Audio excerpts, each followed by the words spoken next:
कहानी पढ़े हो गया ना। हाँ ठीक है लगा ठीक है।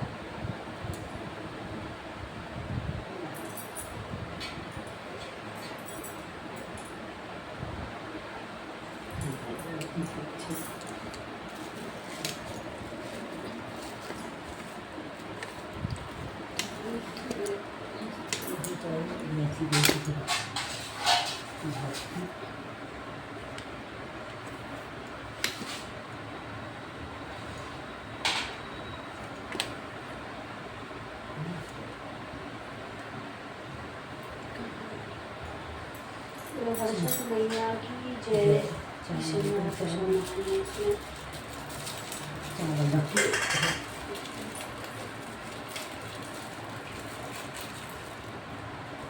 जय हो। न दिखा दो को।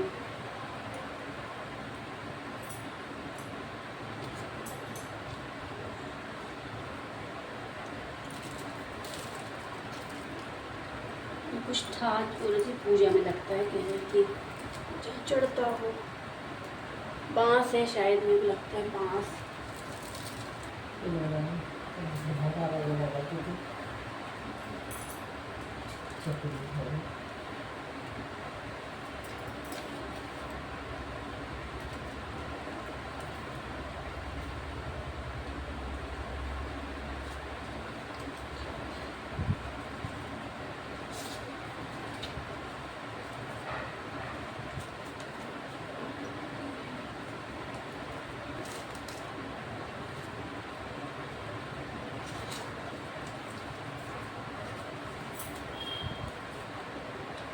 ये दोनों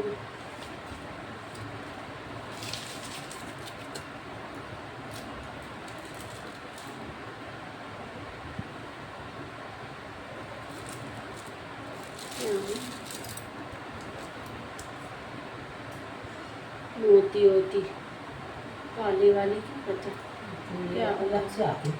हाँ वो तो उसमें दिए चढ़ाने चाहिए चढ़ती ही हो सकता है चढ़ाती है लगा दे थोड़ी सी।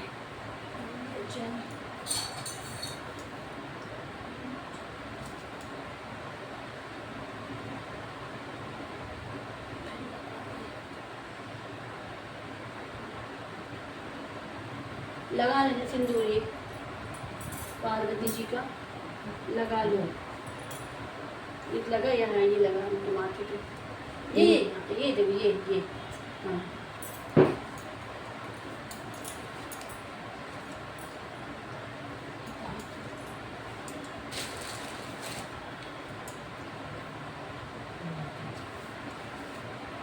वो आरती के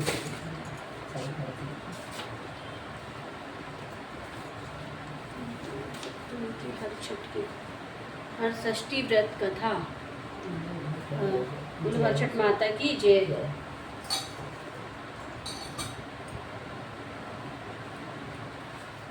दोहा लिखा है सबसे पहले। सुमरी भवानी दाहिनी गणपति को सिरनाए हर षष्ठी व्रत की कथा कहो पुराण विधि गाय। एक समय राजा युधिष्ठिर ने भगवान श्री कृष्ण से कहा कि आपने संसार की भलाई के लिए ही अवतार धारण किया है। इस समय सुभद्रा और द्रौपदी अपने पुत्रों के मरने से शोकाग्रस्त है तथा अभिमन्यु की स्त्री उत्तरा का गर्भ भी अश्वत्थामा के ब्रह्मांड से खंडित हो गया है। अतः हे प्रभु आप ऐसा व्रत दान अथवा उपाय बताएं जिससे कि माता पिता शोक से दुखी ना हो और उत्तम दीर्घायु तथा स्वस्थ संतान उत्पन्न हो। यह सुनकर भगवान कहने लगे कि हे राजन मैं तुमको एक व्रत बतलाता हूँ जिसको नियम पूर्वक करने से खंडित गर्भ भी जीवन पा जाता है तथा संतान दुखी नहीं होती है।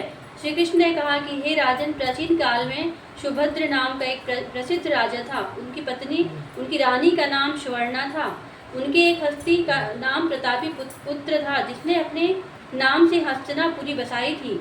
राजपुत्र एक दिन धात्री के साथ गंगा जी स्नान करने गया और गंगा जी में जल क्रीड़ा करने लगा। इतने में ही एक ग्रास उसे जल जल में खींच ले गया। यह सुनकर रानी सुवर्णा बहुत दुखी हुई और क्रोध में उसने धात्री के पुत्र को जलती हुई अग्नि में डाल दिया।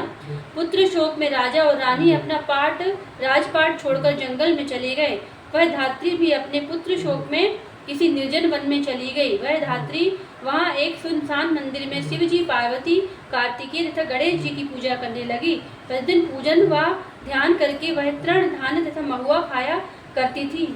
महुआ चढ़ाने के लिए करती थी।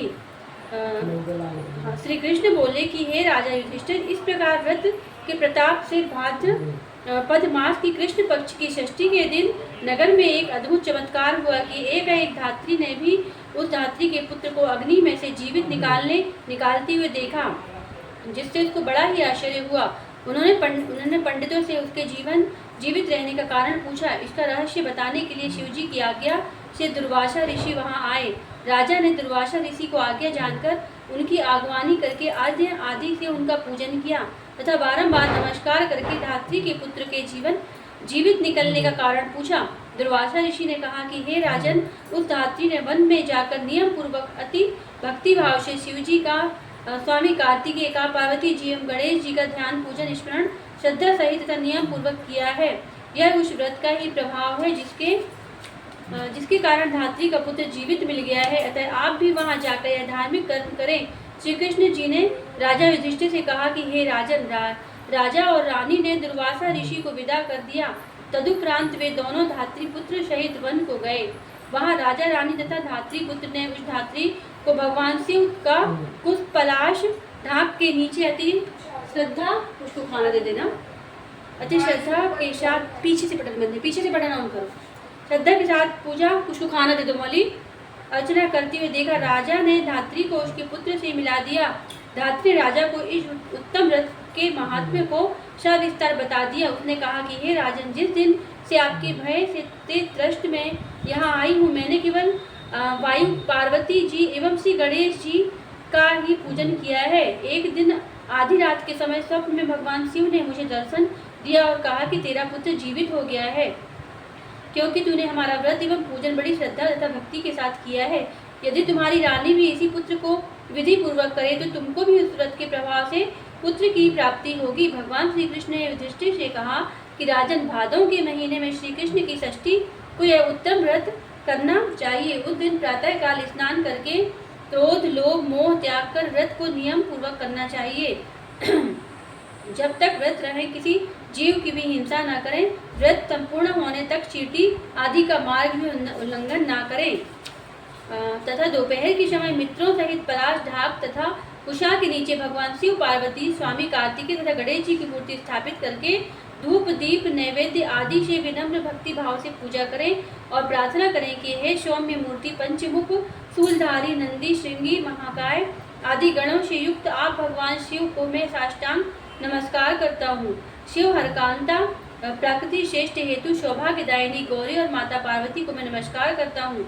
हे मयूरवान, हे कौंच पर्वत को विदीर्ण करने वाले कुमार विशाख और स्कंद स्वामी कार्तिकेय को मैं बारंबार नमस्कार करता हूँ। फिर एक दंत गणेश जी की प्रार्थना करें कि हे प्रभु मूषक वाहन लंबोदर, आपको साष्टांग प्रणाम है। इस प्रकार इन चारों देवताओं को भली प्रकार से पूजा करें। फिर ब्राह्मणों सहित गाजे बाजे से अपने घर को जावें। उस दिन समा के चावल का भोजन करें और दूध, दही, घी तथा मठा विशेष रूप से खाएं। श्री कृष्ण ने कहा कि हे राजन, जो स्त्री पुरुष इस व्रत को विधि पूर्वक करते हैं वह पुत्र और पौत्रवान होकर सुखी होता है। धात्री की ऐसी बात सुनकर राजा रानी ने विधि पूर्वक इस व्रत को किया, जिसके प्रताप से वह राजपुत्र शीघ्र ही ग्रास के गले से निकलकर बोलने लगा। यह चमत्कार देखकर राजा रानी ने भगवान शिव के चरणों में नमस्कार किया। इस व्रत के प्रभाव से राजा को और भी कई आयुष्मान पुत्र प्राप्त हुए तथा राज्य में अनावृष्टि, महामारी, दुर्भिक्ष आदि के उपद्रव दूर हो गए और राजा अनेक वर्षों तक निर्विघ्न राज्य करते रहे। श्री कृष्ण भगवान ने कहा कि हे युधिष्ठिर, यदि उत्तरा भी इस व्रत को नियम पूर्वक करे तो उसके सब दुख दूर हो जाएंगे। अश्वत्थामा द्वारा खंडित किया हुआ उत्तरा का गर्भ इस व्रत के प्रभाव से हिलने डुलने लगा तथा वही राजा परीक्षित के रूप में प्रकट हुआ। इस व्रत के करने से वंश स्थिर होता है इस प्रसंग को भगवान कृष्ण ने राजा युधिष्ठिर से कहा तथा दुर्वासा ऋषि ने राजा सुभद्र से कहा कि हे राजन, इस व्रत को करने के उपरांत फिर उसका शास्त्रोक्त विधि से उद्यापन करें। उद्यापन में स्वर्ण, महिषी, गौ और वस्त्र ब्राह्मणों को दान में दे। सोने चांदी की मूर्ति बनवाकर वेद पाठी ब्राह्मणों सहित उनकी पूजा करें। दुर्वासा ऋषि ने कहा कि हे राजन, जो भी मनुष्य यह व्रत करता है उसके सब कार्य सिद्ध होते हैं, पुत्र पौत्रों की प्राप्ति होती है तथा शिव लोक में उसकी पूजा होती है। बोलो हरषष्ठी माता की जय। बोलो शंकर भगवान की जय।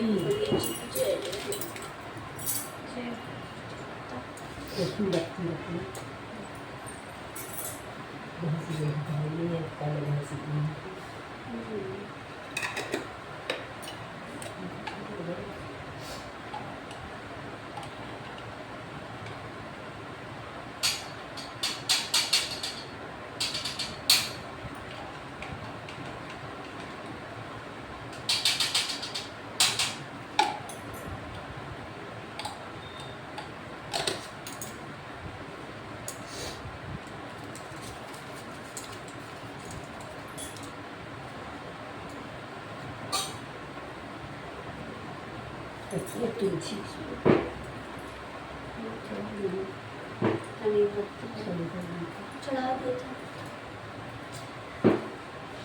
बंद करना पड़ेगा।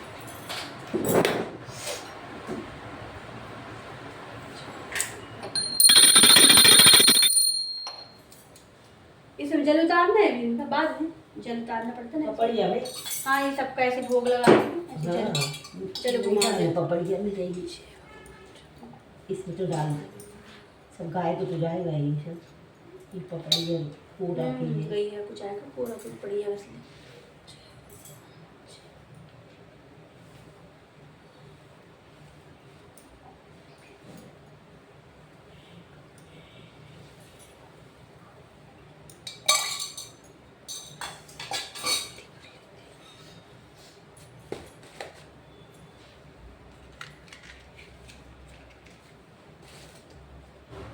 ओम जय शिव ओंकार।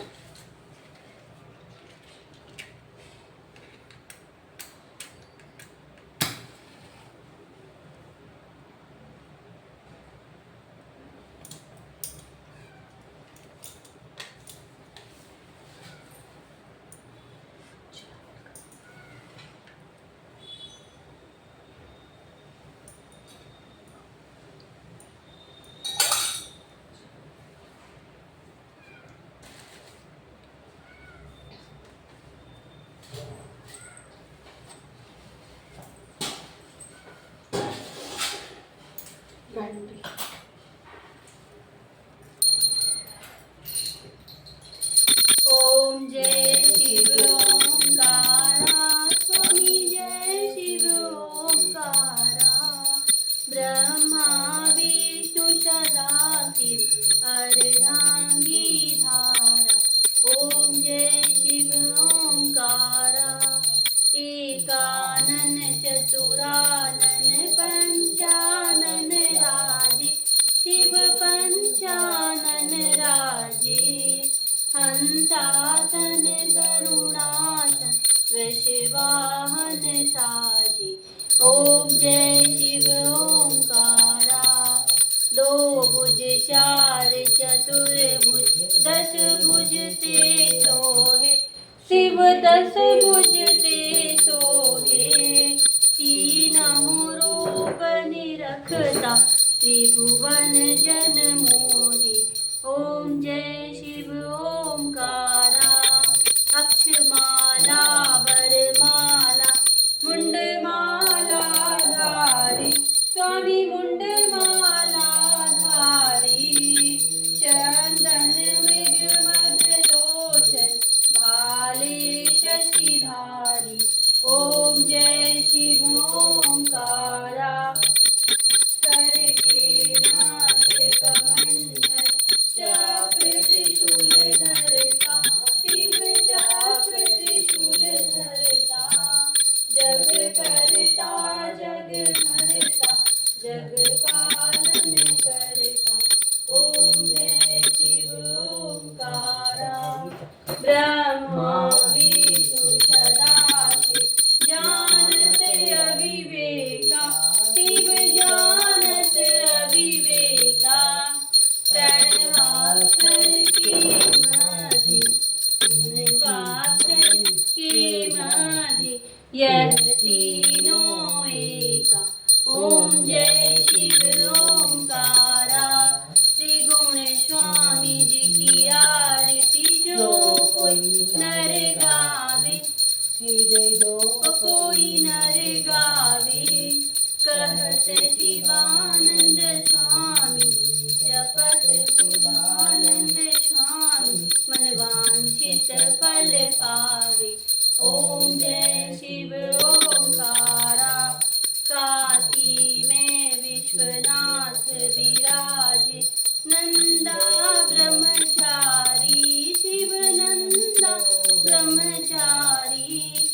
कर्पूरगौरं करुणावतारं संसारसारं भुजगेन्द्रहारं सदा वसन्तं हृदयारविन्दे भवं भवानी चरितं नमामि मन्दारमाला कृतालकाले कृपालमाला त्रिशूलधराय दिगम्बराय च दिगम्बराय नमः शिवाय च नमः शिवाय त्वमेव माता च पिता त्वमेव त्वमेव बन्धुः च सखा त्वमेव त्वमेव विद्या द्रविणं त्वमेव त्वमेव सर्वं मम देवदेव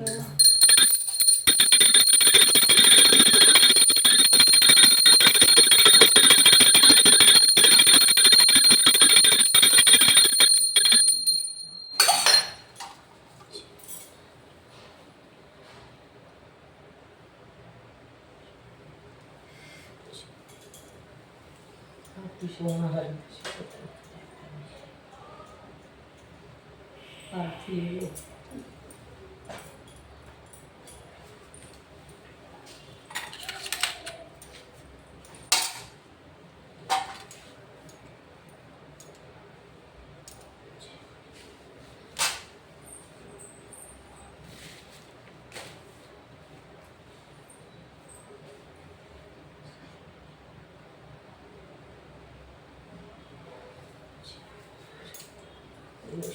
भगवान की जय। श्री विष्णु